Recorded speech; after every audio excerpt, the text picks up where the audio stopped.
Nagsisigaw ako dito. Tatawa din ako noon. Siyempre, first time kong yun nga, mag-clock sa dulo, nakuha ko na rin. Sa tagal-tagal ng panahon, di ba, lagi kong sinasabi din sa vlog naman na lagi akong kinakapos dulo, lagi akong naglo-load sa dulo, pero hindi ako nagka-clock. Finisher lang, nagpi-finisher. And then yun nga, nakapag-clock tayo, then may bonus tayong trophy at certificate 3. Ayos. Yan ang maakot ko ngayon.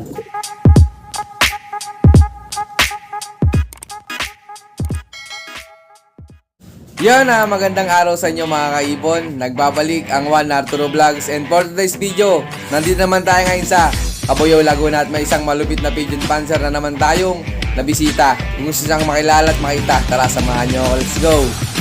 Magandang araw po mga kalapakis. Ako nga po pala si Darren Pabros, aka FR2 Rail Sinilo. Dito sa New Cabuyao, Laguna. Yun. Sir, pwede mo po ba kaming ipasyal sa loob mo? Sige po. Yun, tara, let's go! Yun, sa mga hindi nakakaalam, bali, pangalawang balik na nga pala natin to kay Sir Daryl. Yan bali may mga nadagdag ata kay Daryl to, bagong breeder cage. Kung di ako nagkakamali, wala to na nakaraan Nag-ipon-ipon din tayo para din sa mga ibon natin. May mga bago ka ditong breeder na na-acquire. Meron. Gaya nung cookies lane ni paring Randim ko sa shoutout sa'yo, pare. Ayun, yung sigat na cookies, pwedeng makita pre. Ito. May cookies line din pala si Boss Daryl. Bali, sigat yan, lalo nung nakuha ni Ex Machina. Pati nga kulay. Ay, wait, gantong kulay nga to. Bali, ang magulang nitong kay paring Randy na to ay si Lucky. Kalaro to nung kasabay to nung alin finisher ko sa APRX. Bali si Lucky ay complete clacking sa APRX ni paring Randy. Then ang magulang naman niya yung nanay naman nito ay si Emma. Si Emma ay anak ni Cookies at ni Philip na kay Sir Manigo. Yung kinuha na Nahingi niya yung anak, kumbaga binentahan niya, tapos humingi siya ng anak nun. Ngayon, ito na yun.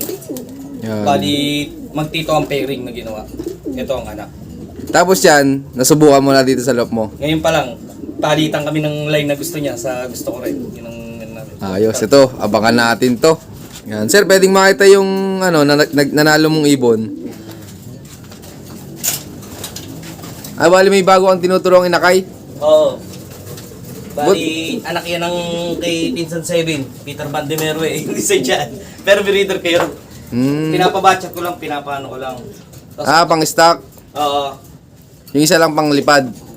Bali, shout siya ng young bird, pero late nakita mo naman siguro. Late na, tinaw, batang-bata to. Sa summarize ko na lang sa bagong club sa SLRPC. Ayun. Para kahit pa paano meron akong pasali. Bali, ito po pala yung sinali kong ibon. Nagsimula ako ng 3 ibon na sobra kasi puro mga naka-all bird lang sa IPRA. Yung isa, nakuha ni Pinsan 7. Kaya naging 2 na lang panlaro ko. Ano yung training pa yun? Training pa? Simula training. Kinuha niya mga Bulacan na yung tos noon. Nakakross na ni Pinsan.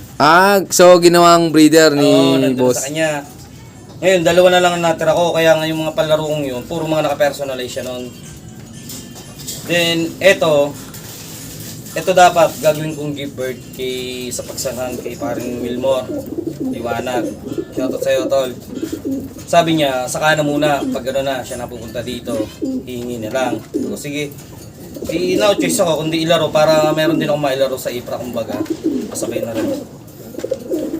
Then, hindi ko naman expected din. Derby na. Lumaro ako ng 2. First lap pa lang, di ba sa IPRA, 4 lang ang nag-clock. Super smash nung first lap eh. Lagas agad din ako ng isa doon.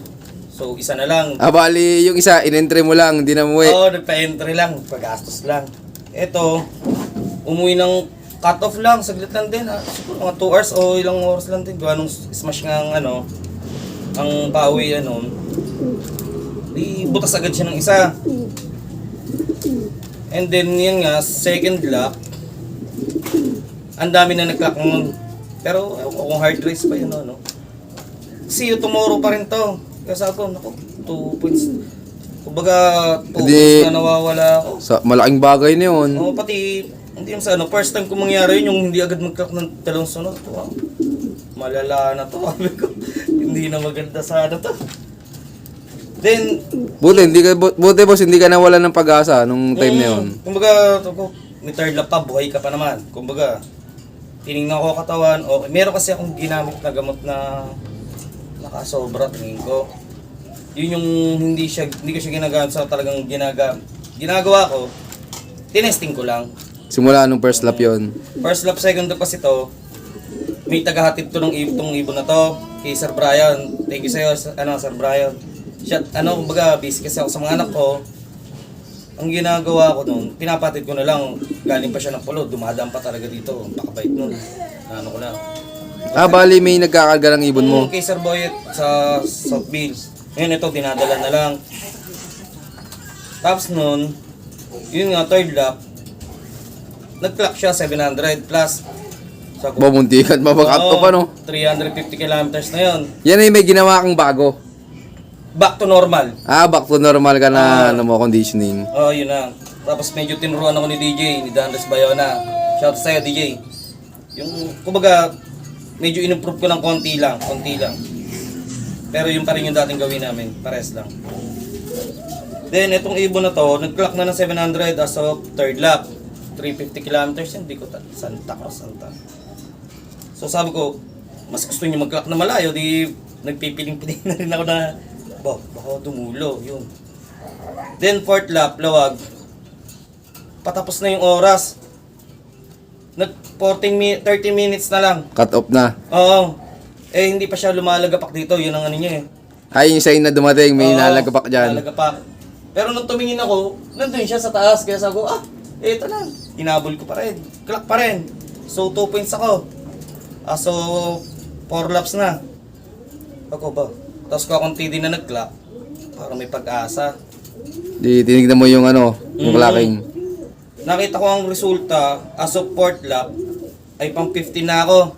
Medyo malapit na mataas na sa kaya ranking parang pwedeng makatalisod to, sabi ko. Yun nga. Then, pass muna kami. Pahinga muna kami ng April, ng 1 linggo. Then, wala akong ginawa dito, kundi yun lang, low play lang. Hindi ako nag-toss kasi tamad din ako minsan lalo sa norte. And then yun nga, nung abangan na namin, eto na. Bali, pumunta yung mga tropa, sila Bon, sila El Jason, nakiabang din, tito ko. Din, mandami na nagkakalak, halos mga 10 na. 4:30, nag-uwian na sila. Sabi ko, sige, kaya ko na to, dito na lang ako nakaupo. Iniwan ka na dito mag-isa. Sa cellphone na lang ako. Then maya ako, tumawag si Pinsan Sebin, mga 4:40 Kino-congrats niya na ako. Ano kino-congrats mo ako wala akong ibon. Umiyak na nga ako lolo ko Hindi, Pinsan, huwag kang huwag kang mawala ng pag-asa. Yun ang inaano niya. Sa bagay, ko, pang 700 talaga uwi nun. Then maya, nandito kami. Nakaupo ako dito. Nagka-video call kami ganyan. Lumagapak na. Ayos na, ito na nga. Hindi ko lang gagawin ko. Sabi ko, Pinsan, teka lang, Binitaw ko na yung cellphone, then kinuha ko na to, pinalak ko na to. Then yun, umuwi na siya. Pang 12 siya ng pagudpod, clacker. Ayos Adi... Pumarte. Bali, pang 12 place siya ng pagudpod. Sa last 3 laps, pang 4th siya. Ayos. Then yun nga, yung pangako ko sa kanya dito na sabi ko sa kanya, umuwi ka lang. Pipisa, kasi Friday, loadingan na, sabi ko, hinawakan ko na tong hen, tong Allen finisher ko, may itlog na sa puwet. Sabi ko, sakto. Pero hindi niya naaabutin yung itlog. So sabi ko, pag umuwi yung asawa niya, eto, pipisa niyo yung itlog. Mapipisa ako, testing ko naman. Kasi to, accidenting breed ko lang to Ayos Ito ay anak ng mga flyer ko dati nung huli mong punta nung December. Okay. Sila yung mga natira. Kumuha ko ng isa pang gift bird nga lang. Pinapisa ko na lang. Kumbaga, Tony Vega Barlington yun yung nagpares ko noon. Kaya ngayon, ito na yung anak nila. Susubukan ko ng pisa na. Oo. Nilalaro mo naman ng Next North.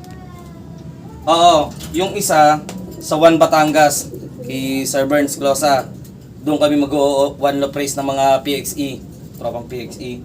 And then isa, yung sa SLRPC, kay Sir Leo, at SB4, kay Sir Joey ng Sinalhan. Yun. Pero Sir Daryl, gaano ka kasaya nung dumating yung ibon mo galing Last Love? Nagsisigaw ako dito. Tatawa din ako nun. Siyempre, first time kong, yun nga, mag-clock sa dulo, nakuha ko na rin. Sa tagal-tagal ng panahon, diba, lagi kong sinasabi ko sa vlog naman na ano, lagi akong kinakapos dulo, lagi ako nag-load sa dulo, pero hindi ako nag-clock. Finisher lang, nag-finisher. Pero yung clock, yun yung pinaka-gusto kong makamtan.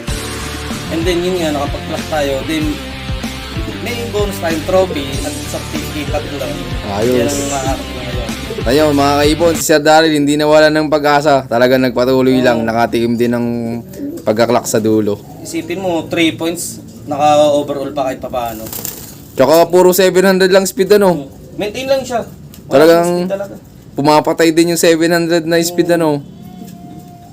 Kahit na butas din ang pakpak niya, okay lang din, tuloy na. Ayun.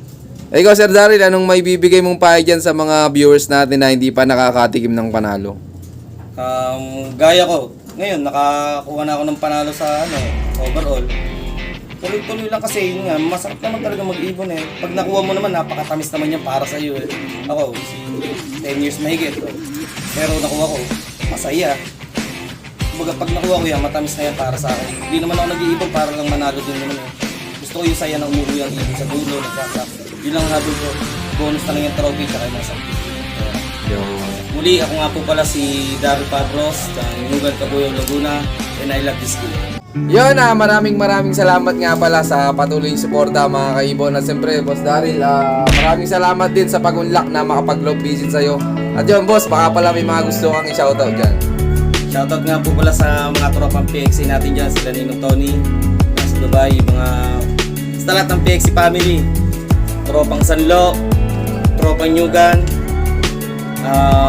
dyan sa tropang Silang, sa Inchikan, sa Pulong Santa Cruz, yan, mga APRA, buong Cabuyao, mga tropa ko dyan. Yung SLRPC nga pala, na bago, pakisuportahan po pala sana. At maganda yung palaro ni Sarleo Reyes. Makukuha na naman yan. Yun shoutout sa inyo lahat. At siyempre, shoutout din sa lahat ng mga patuloy na sumusuporta dyan. At abangan nyo pa yung mga susunod kong follow visit sa yun. Keep watching and God bless you all.